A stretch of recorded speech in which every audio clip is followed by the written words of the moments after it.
Hello, this is Sonja from My Happy Space. Welcome back at my channel. Today we're going to do my first entry for my big story, part 1. And I've made this junk journal. And I've got a video, I'll link it up here on top, how I made this junk journal. I'm going to do most of my journaling in there. I'm like sort of writing down and what it means. And then I'm going to do a few entries in my Bible also for it. I'm just showing you how I've made it, how it looks inside.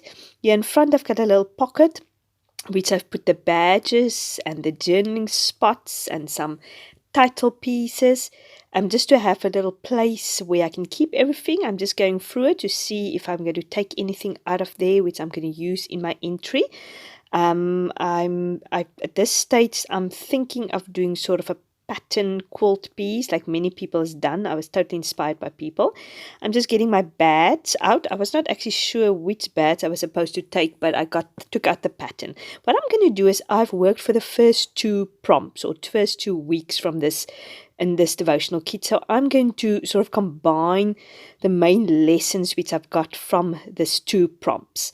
So the main lessons what I got is that God is the main author, and that my story finds its beginning in him.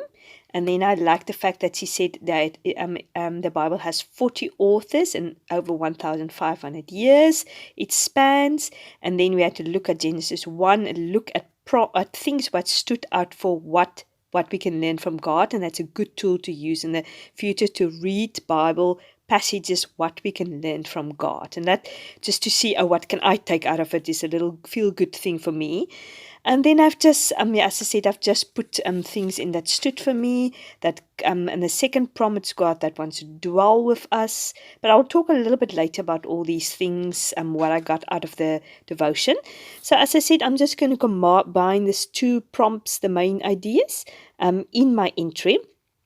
As you can see, I've got fainted the hexagon patterns that I drew in my Bible. I use this tool which I used a long time ago when I did some quilting, just to give me the pattern of it. And the papers I'm going to use is from Chosen and A Child of God, which is both from Illustrated 5. I'll leave the links down below. It's a combination between all of them. I just love these patterns. I'd love to have a blanket like that. So here I can see I've done already, just to test and see how it looks. I've done already one, is it a hexagon or a it's probably a hexagon, yeah, it's 6 sides.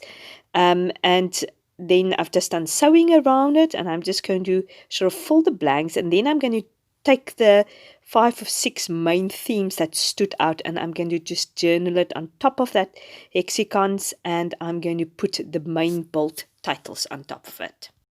In the meantime, I'm just reorganizing just to fill the blank bits here at the end of the Bible page. I thought to myself it's going to be better for me to secure that in the beginning, just to have that space to work there. If I put all the hexagons on and then I'm trying to maneuver there in the inside of my Bible, it will be difficult. And I'm also just cutting the extra pieces off, because I thought it'd be easier just to draw the hexagons and then see how I'm going to fit them in, what works better color-wise. So basically this is just, I'm playing around with this.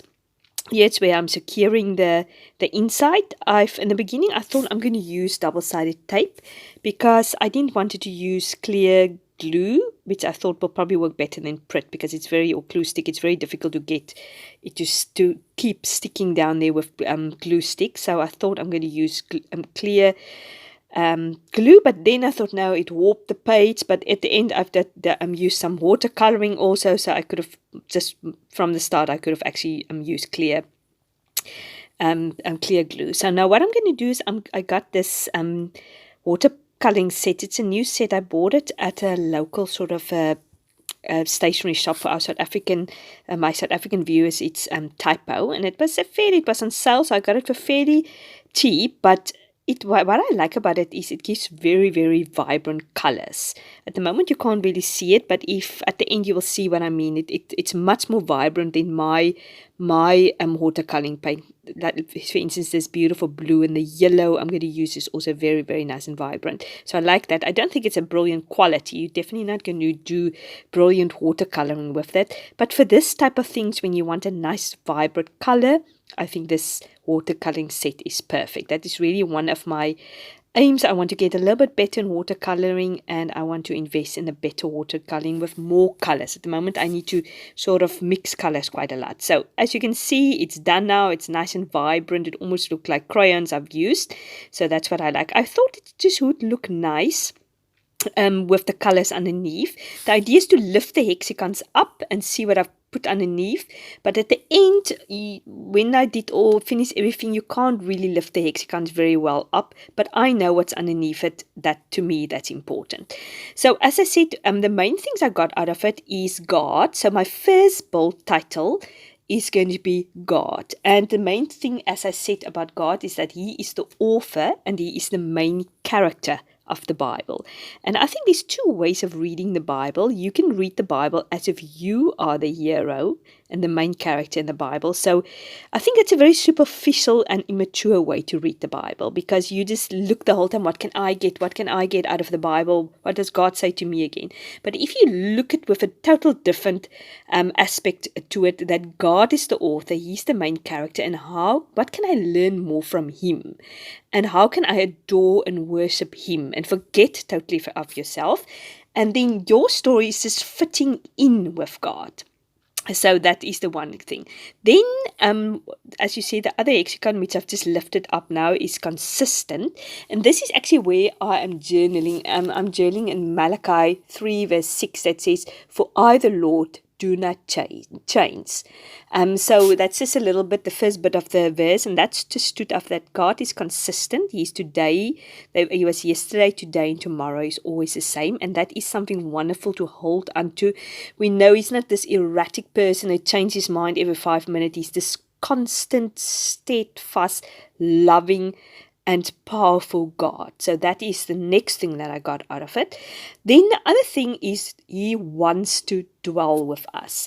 And there was different levels of dwelling. First of all, He dwelt with Adam and Eve in the Garden of Eden, and that is one of the prompts we had to look up in Genesis. He wanted to spend time with Adam and Eve. Then He had a temple or a tabernacle built for Him where He wanted to dwell. Then He had a temple built for Him and He wanted to dwell with His people. Then Jesus came to earth, Emmanuel, with us. So that is another way how God wanted to dwell with us. Then He left His Holy Spirit for us when He left for heaven. So He is dwelling now inside us. And then in heaven, we're going to be forever with Him, as it says in Revelation. So that was quite interesting for me to see how there's different sort of steps of how God wanted to dwell with us and how He wanted to spend time with us. Under the hexagon or piece of the hexagon, for me, I've just said that I'm part of God's stories. I fit in. My beginning is entwined with God's stories. I'm part of the bigger plan. Now the thread, underneath the thread, I said that there's 40 authors and there's 1,500 years through the whole Bible, and it's just amazing that we have this one thread, everybody pointing to Jesus, everybody pointing to the promises of God, and it's absolutely impossible that the Bible cannot be the truth if you just look at this wonderful, wonderful promise. And then the big story, as he said, there's a pattern to the Bible. It starts with creation, then it was the fall, then it is the whole redemption plan, how God wants to redeem us. And after He's redeemed us, our restoration, how He sanctify us and how He restore us. So that is what I got out of this whole two prompts of the devotion. So now I'm just going to do the fun bits. I'm just doing a little bit of decoration. As I said, it wasn't very successful lifting up those flaps to see what's underneath there. But as I said, I know what's underneath there, and I've done all my journaling in my junk journal. So that's the only thing that's important. This is just a creative outlet, just to have a creative outlet and think and ponder about it, just to recap what I've learned and put it down in my Bible so I can remember it. So I'm putting these various elements. Some of them are from the Big Story Kit. Others are from Amy Delight. She's got a sort of a sewing crochet little kit. I will also link her down below. I've linked her also down below in my junk journal video.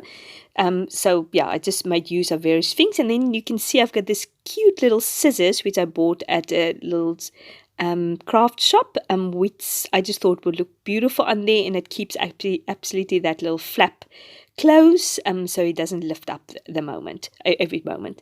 So also another thing is that I've got this little space here on the right hand side, which I can do a little cluster also with big story and a little sewing machine and all the cute little elements which I couldn't fit on that page. I'm just showing you more or less how it looks, how you can flip it up and see what's underneath there.